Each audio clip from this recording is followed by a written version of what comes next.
Olá, pessoal, bem-vindos! Hoje a gente vai mergulhar num documento que, olha, é muito mais do que um texto antigo. É uma carta pessoal super urgente. Pensa nela como um verdadeiro manual de liderança, escrito por um mentor experiente, Paulo, para o seu jovem protegido, Timóteo, que estava bem no meio de uma baita crise. E o nosso roteiro vai seguir exatamente a estrutura desse guia, tá? A gente começa com a missão urgente de Timóteo em Éfeso, depois a gente entende o coração da mensagem que ele precisava passar, vê o plano para organizar a comunidade, analisa o perfil que se esperava dos líderes e, por fim, aquela palavra final de encorajamento para continuar na luta. Então vamos começar pelo começo, o cenário. A gente está em Éfeso, uma cidade super movimentada, super influente. Paulo precisou sair, mas deixou ali o seu homem de confiança, Timóteo, com uma tarefa bem específica e nada fácil. E aqui está o problema central. A comunidade estava sendo, envenenada por uns ensinamentos que geravam muita discussão, mas pouca clareza. Essas fábulas e genealogias eram basicamente o equivalente daquela época para as nossas fake news e teorias da conspiração de hoje. Era uma especulação sem fim que só servia para uma coisa: criar briga e desviar o foco. A missão de Timóteo, então, era uma espécie de operação de resgate da essência. Ele precisava, literalmente, cortar o ruído. Trocar aquelas discussões que só dividiam por um ensinamento que construía algo. Era sobre deixar de lado a controvérsia vazia e focar na construção de um propósito em comum. E claro, para combater ideias ruins você precisa de uma ideia muito melhor, certo? Paulo não deixa Timóteo na mão, pelo contrário, ele o reabastece com o núcleo, o coração da mensagem, o verdadeiro antídoto para o veneno daquelas falsas doutrinas. O interessante aqui é esse contraste, né? De um lado, você tem as doutrinas que só geram barulho, fábulas, genealogias, disputas. Do outro lado, a gente vê a substância, o objetivo final de tudo: o amor, um coração puro e uma fé sincera. Fica muito clara a diferença entre o que só distrai e o que realmente dá um norte. E para provar a força dessa mensagem, Paulo não usa filosofia, não. Ele usa a si mesmo como a principal prova. Quando ele se chama de o principal dos pecadores, ele está fazendo uma declaração de humildade tão radical, mas tão radical, que se torna o maior testemunho do poder de transformação da fé que ele prega. E se a gente tivesse que resumir essa sã doutrina em uma frase, seria essa aqui. A base é super simples e direta. Um Deus e um mediador, Jesus Cristo, que se deu como resgate por todos. É para esse centro de gravidade que Timóteo tinha que puxar toda a comunidade de volta. Bom, com essa base bem estabelecida, Paulo sai da teoria e vai direto para a prática. Ele dá a Timóteo um verdadeiro projeto de como a comunidade, a casa de Deus, deveria funcionar no dia a dia. Porque não é só sobre o que acreditar, é sobre como viver junto. E olha só como essas orientações são abrangentes.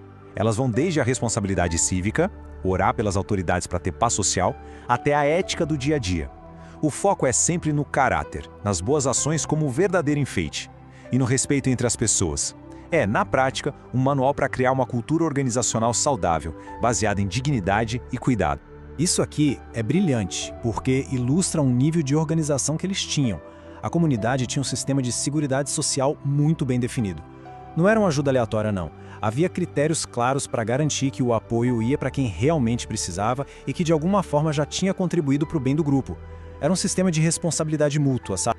Claro, uma comunidade bem organizada precisa de líderes qualificados, e essa talvez seja a parte mais crítica do manual, o perfil de quem pode estar na frente. É na seleção dos líderes que a teoria passa pelo seu teste mais difícil. Pensa só na lista para o bispo, que era como um supervisor ou coordenador geral. A grande maioria das qualificações não tem nada a ver com carisma, com ser um bom orador ou ter um currículo incrível. É sobre caráter comprovado. Ser irrepreensível, equilibrado, um bom gestor da própria família. A liderança, para Paulo, começa em casa e é validada pela comunidade.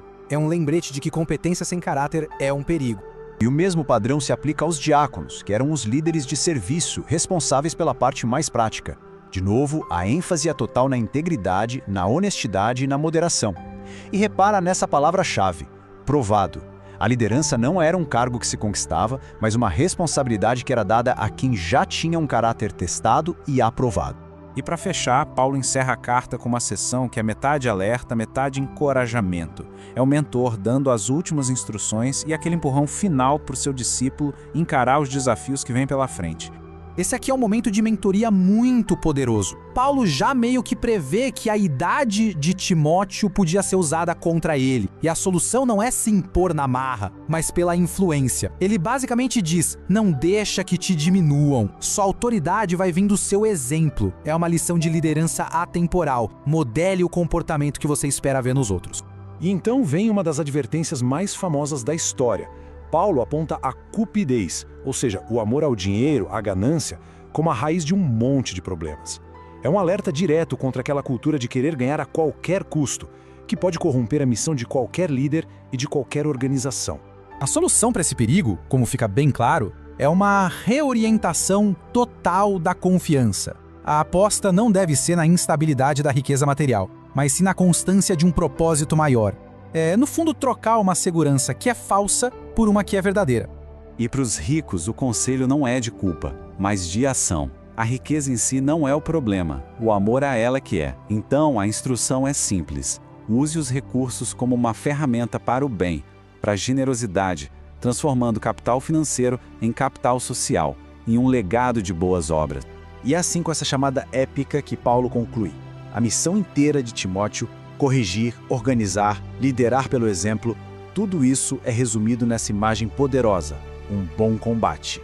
Uma luta nobre que exige perseverança e foco naquilo que realmente importa no final. Ao fechar esse manual de mentor, a pergunta fica no ar. No mundo tão diferente do deles, quais desses princípios sobre a importância do caráter na liderança, sobre construir comunidades com propósito, sobre o perigo da ganância, quais deles ainda fazem sentido pra gente hoje? O fato de a gente ainda se fazer essa pergunta talvez seja a maior prova de que essa carta continua super relevante.